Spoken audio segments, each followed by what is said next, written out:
here's the next question, number 4.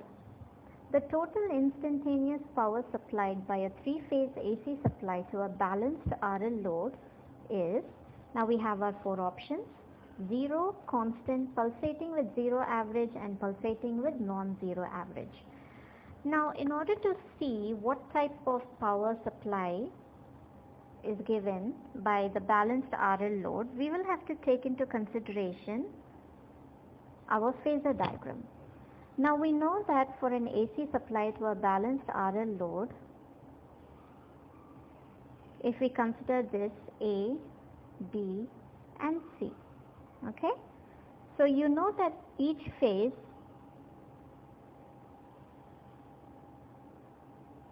the angle is 120 degrees. They are 120 degrees apart. Now since we will have to take the total instantaneous power supplied, now let's work it out and then see what the result tells us. The result will tell us what type of supply it could be. So let's start. Now the power for an AC supply, three-phase AC supply, can be written as VAIA plus VBIB plus VCIC. Now let's expand each one. VA in terms of the maximum voltage can be written as Vm sine omega t. Okay? But the current will then be written as Im sine of omega t minus phi. This is for VAIA. Next, let's write down for VBIB.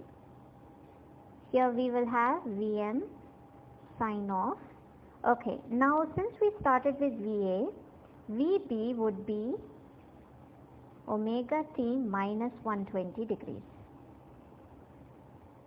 And then IB can be written as Im sine of, okay, so what will we get over here? Omega t minus 120 minus phi. Okay, so this is VBIB. Similarly, let's write down for VCIC. Now for VC we will have Vm sine of omega t minus, this time it would be plus 120 degrees. And Im will be written as IC. In fact, IC will be written as Im of sine omega t plus 120 minus phi. I hope this is clear so far. Okay, so now let us write down and solve each term. So if we solve each term, Vm and here we have sine omega t and sine of omega t minus phi. So recall your trigonometric formulas. Sin A, sin B can be written as,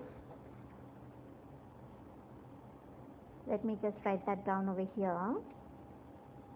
Okay, so our instantaneous power, we are going to start with the first term. Now for the entire part, now you see here Vm, Im, let's just write that down as Vi. So we are going to take Vi common throughout. Okay, so now sin A, sin B can be written as what in terms of cos? We have a formula. Okay, now the trigonometric ratio sin A, sin B is written as 1 by 2 cos of A minus B minus 1 by 2 cos of A plus B.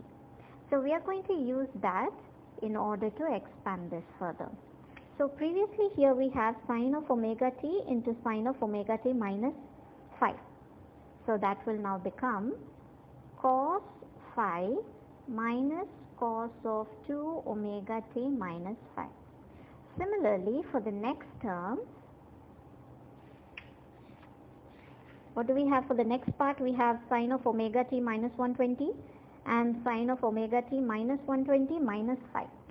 So that will become cos of phi minus of cos 2 omega t minus 240 minus phi. And finally for the third term, the third part, sine omega t plus 120 sine of omega t plus 120 minus phi would be written as cos phi minus cos of 2 omega t plus 240 minus phi. Work it out using the trigonometric identity as I said a little earlier, and you should be able to get this. Now here, if you see closer, now cos phi is what is most important here. So the power can be reduced to 3 VI cos phi. Now 3 VI cos phi indicates that the total instantaneous power is constant. It is not zero and it doesn't pulsate as well. So the final option over here is B. The total instantaneous power supplied by a three-phase AC supply to a balanced RL load would be constant. Well, I hope this has helped.